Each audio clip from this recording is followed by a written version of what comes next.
mestre Sala, aprovado a água, transformou em vinho, transformada em vinho, tá? Não sabendo de onde viera, se bem que o sabiam os serventes que haviam tirado a água. Aqui está entre parênteses. Toda passagem que tiver entre parênteses na Bíblia, significa que não estava lá no original. Os copistas, tá, que copiaram a Bíblia, eles acrescentaram para melhorar a sua interpretação e a minha, para quem fosse ler. Não sei se você sabia disso, mas é importante para você, quando estiver lendo a Bíblia, né, lá no seu devocional. Chamou o noivo e lhe disse: todos costumam pôr primeiro o bom vinho, e quando já beberam fartamente, servem o inferior. Então, aqui, nós temos um casamento de ponta-cabeças. O seu casamento tem que ser de ponta-cabeças também. Amém? Por quê? É o que esse homem está dizendo aqui. O responsável aqui pela alimentação, pelo vinho, ele está dizendo o seguinte: esse casamento tem uma coisa diferente aqui nesse casamento. Esse casamento está de ponta cabeças. Por quê? Porque todo casamento começa como? Como é que começa o casamento, irmãos? Com vinho novo, com vinho bom. Mas depois, passa um dia, 2 dias, lembra que era 7 dias? Lá pelo 5º, 6º dia, aí já começa a vir o vinho de pouca qualidade a ser servido. Não é assim o casamento também, da maioria das pessoas? Começa aquela paixão, né?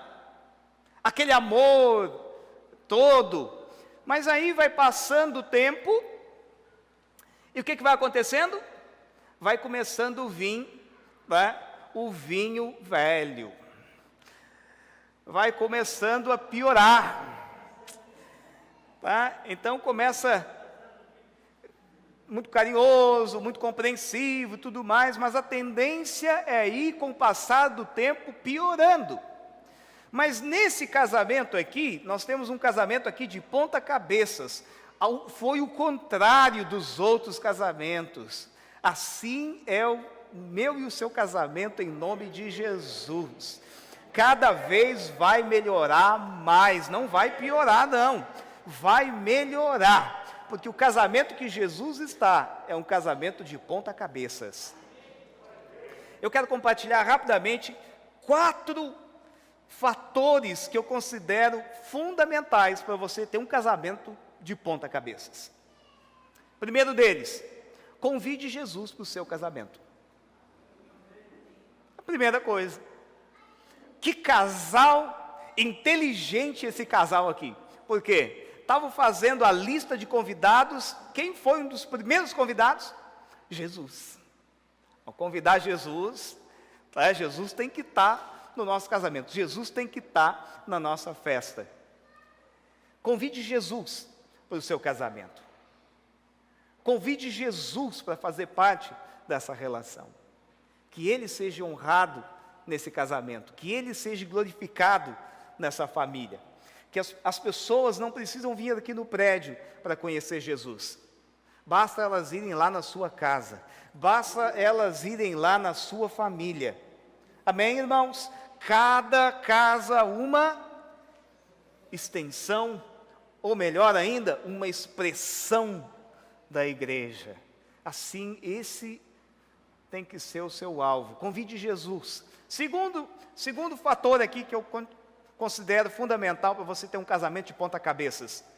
Convide a igreja para o seu casamento.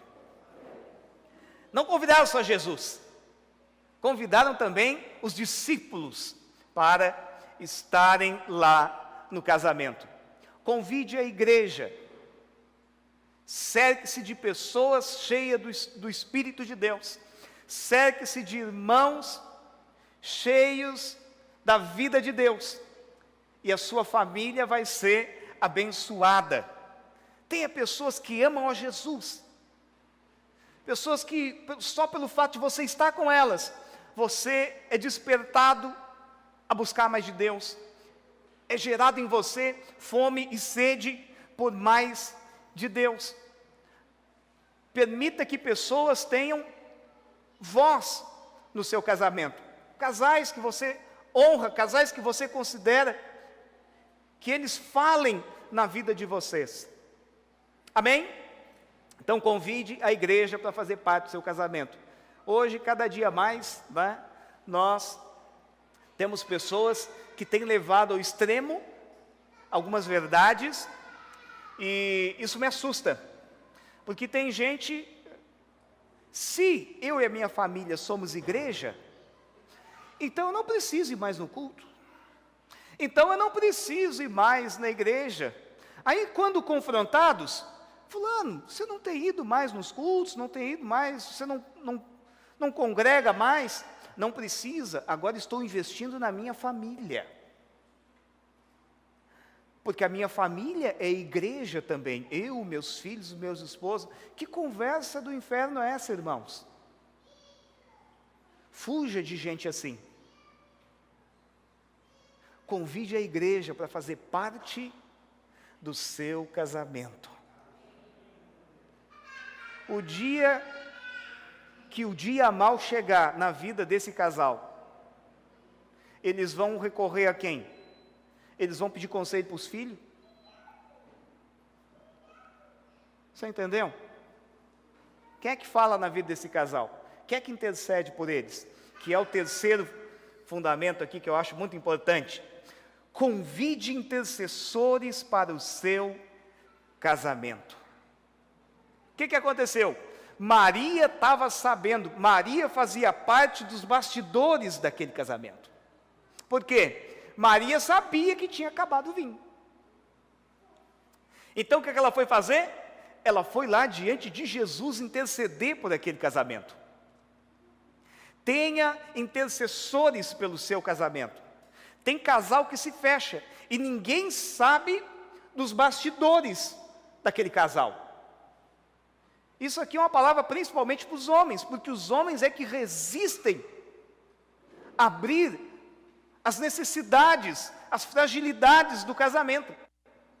E às vezes a esposa quer abrir, quer compartilhar, quer pedir que alguém ajude, que alguém interceda. Vamos compartilhar com o pastor?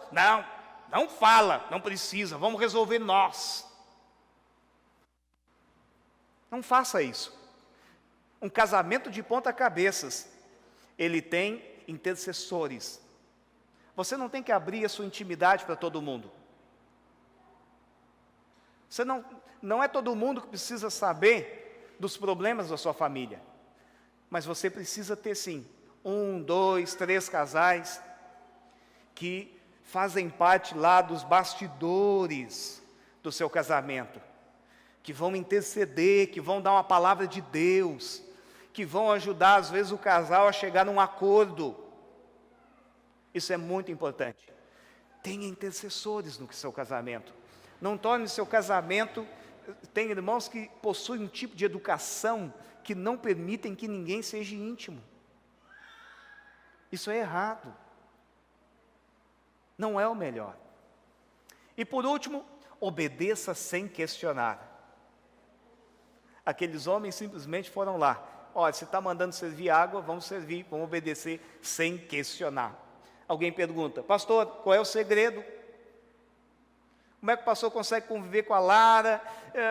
Vocês são tão iguais assim, que não tem diferenças nenhuma, que um não quer uma coisa, outro não quer outra, porque lá em casa, quase todo dia eu quero uma coisa, a mulher quer outra, pastor, e a gente briga. O problema é esse, a gente é muito diferente. Eu quero dizer uma coisa para você, é igualzinho o seu, meu casamento é muito semelhante ao seu. Quando você olha para mim, você se vê, quando eu olho para você, eu me vejo também. Mas então, qual é o segredo aqui?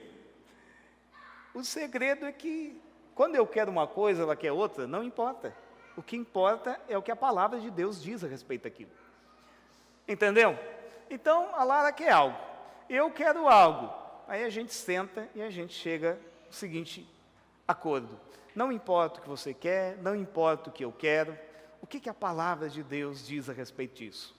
Tá? Qual é a vontade de Deus aqui, nessa circunstância? Qual é a vontade de Deus nessa situação? então tu abre mão da tua vontade, do teu ponto de vista, eu abro mão do meu ponto de vista, e nós vamos seguir aqui e fazer a vontade do Senhor. Fazer aquilo que a palavra declara.